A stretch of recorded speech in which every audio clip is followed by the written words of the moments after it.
Hey friends, it's Jill here from the Hometown Homestead, and today I'm back in the kitchen and I'm making a snack for my kiddos this week.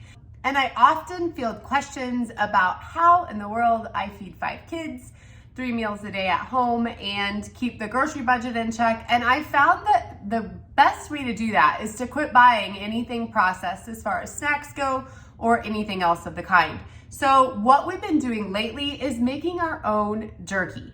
Now this works great with beef or deer, so whatever you have around is the way to go. My boys just both got deer this year, and so we have some extra deer meat laying around, and this is gonna work out really well. Now I will tell you in preparation, one thing that we did is we have our butcher jerky slice. So they slice it really thin, and then that way when it comes back, all I have to do is marinate it and stick it in the dehydrator. Now if you didn't have your meat jerky slice, you can take any cut that you have with it slightly frozen. You'll be able to slice it thinner, so that's a really good option if you haven't already done this. But I love to get our meat jerky sliced. I actually do this with all of the round steak when we butcher a cow, as well as some of the sirloin and a lot of deer. And the reason is with little kids, it's really easy to throw on a griddle or put in chow mein or a variable array of meals, and then I don't have to go back and spend most of my mealtime cutting up their steak.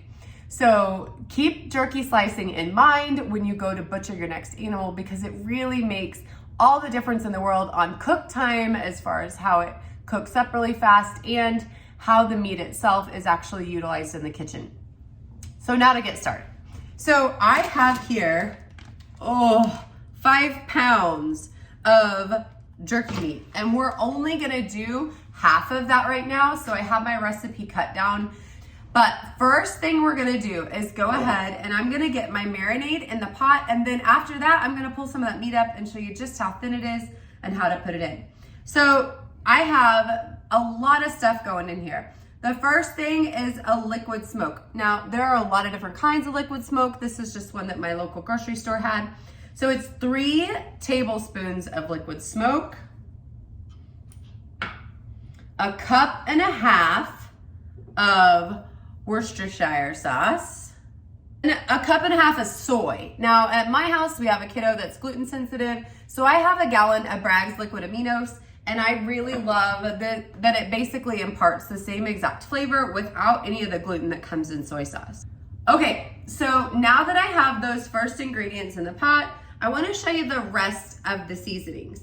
And here I have 1.5 tablespoons of black pepper and just any seasoning of your choice. I picked Weber's Steak and Chop. We use it a lot on steak, but more than that, I love emptying a jar, and it was almost finished. So I'm gonna throw this guy away and make my own from now on, and I'm super excited to be able to use the rest in here. So trash that one. All right, so 1.5 tablespoons of both of those seasonings, then 3 tablespoons each of my beautiful smoked paprika, salt, and onion powder. So 3 tablespoons each of those. Now it's smoky in here from all the seasonings floating up into the air.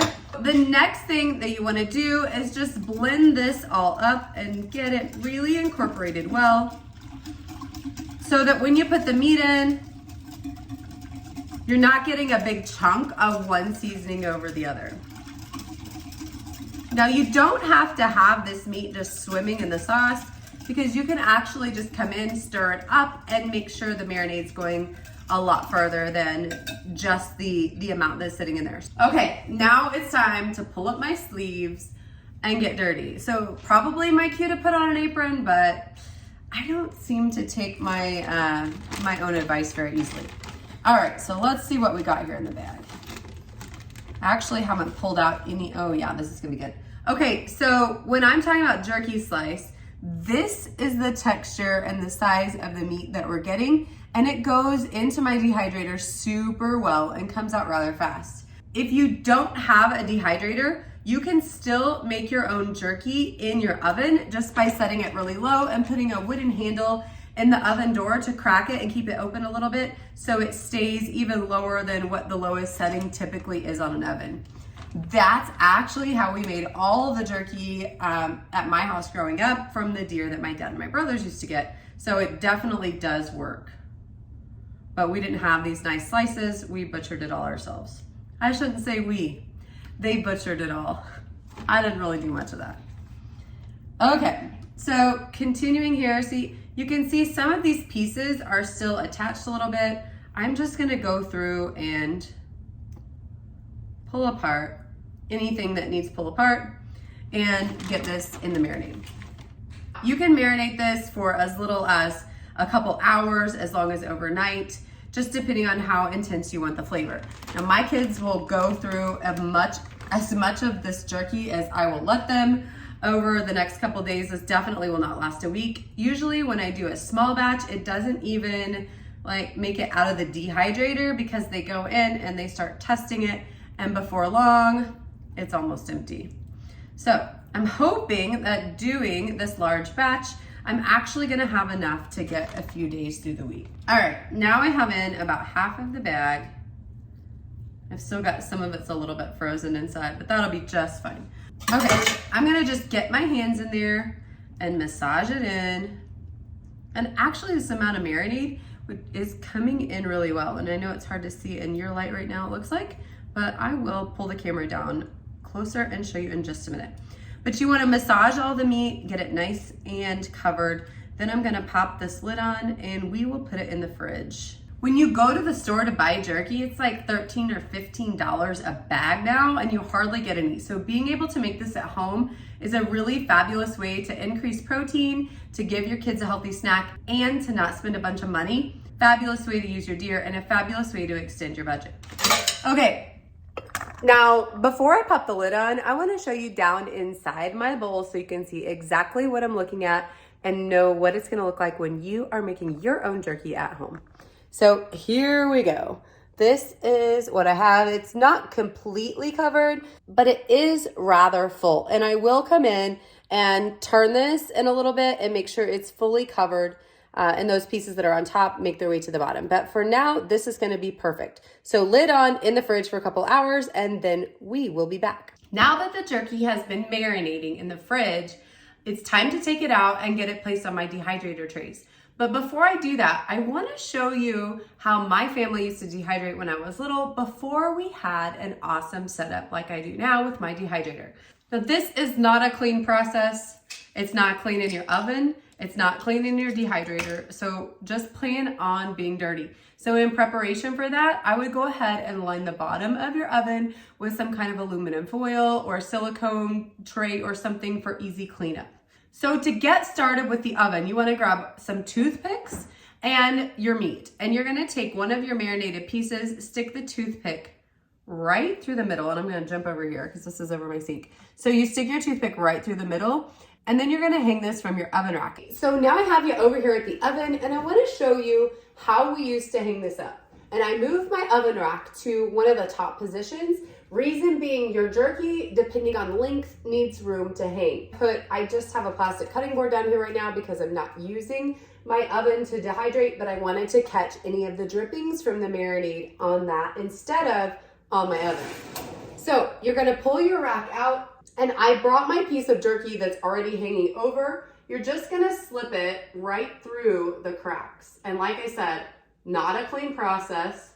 You're gonna get messy, your oven's gonna get messy, but your jerky, well, that wasn't expected with my sliding rack. We didn't have to deal with that when I was little. So the point here is that your jerky is gonna hang at a level just like this. Now, you wanna take a wooden spoon and you're gonna crack your oven open just a little bit to allow it to process at a very, very low temperature. Most of the time, your oven does not go to the temperatures low enough to do a really effective job dehydrating because it will cook it. But if you put a wooden spoon in to crack your oven open, you're allowing some of the heat to escape and you're gonna be able to complete the dehydration process. Now, one thing to consider here is that this takes a very long time. In the oven, I can remember going all night and into the next day. So you're gonna have to just keep checking for doneness and not really be on a tight time schedule with this. So it can tie up your oven, but as a kid, the jerky was delicious and we didn't care how long it took mom and dad to get it done just that it was available for us to snack on.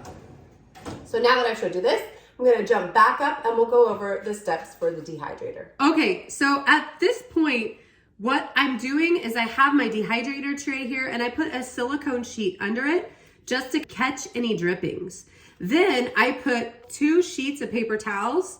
They're 3 of the half sheets and they're the perfect size to give me about 1.5 inches of space all around to catch anything that runs off. So be prepared to have a little bit of a mess going on. Now I'm gonna take my strips and I'm gonna lay them out on my dehydrator trays just so that there is no overlapping and get them ready to go into the dehydrator.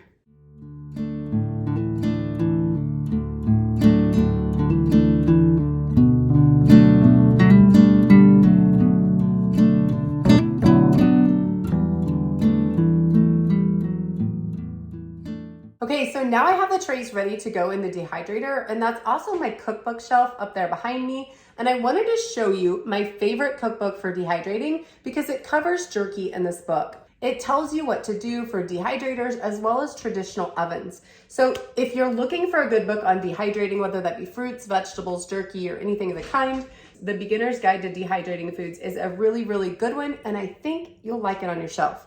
Now, when it's talking about jerky in here, it says that the ideal temperature is somewhere between 135 and 145 and suggests 140 because not all dehydrators or ovens have a really good thermometer on them. Because I do know that mine works really well and we've been really successful with our jerky before, we're gonna go ahead and put it on 145 because that's what my Excalibur dehydrator actually suggests. So I'm gonna pop this in the oven. Do you wanna say hi, say? Hi. I mean, they can't see you. Here. Hi. Hi. All right, now, hold on, let me put these in.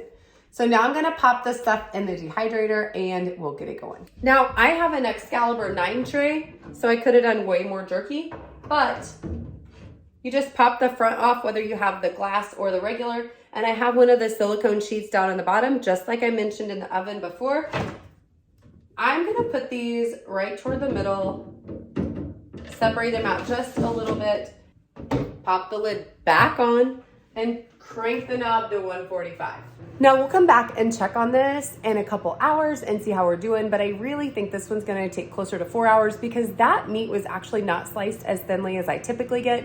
I like to ask for bacon slicing. This was definitely more thick, so it might take a few more hours, but this will definitely be done in less than 6 hours. I'll bring it back in a bit and let you know exactly how long we let it process. Okay, so I went in and checked our jerky and it had been just under 4 hours and it was fabulous. So Sis and I are gonna get it put away, but before we do, I wanna show you what we ended up with.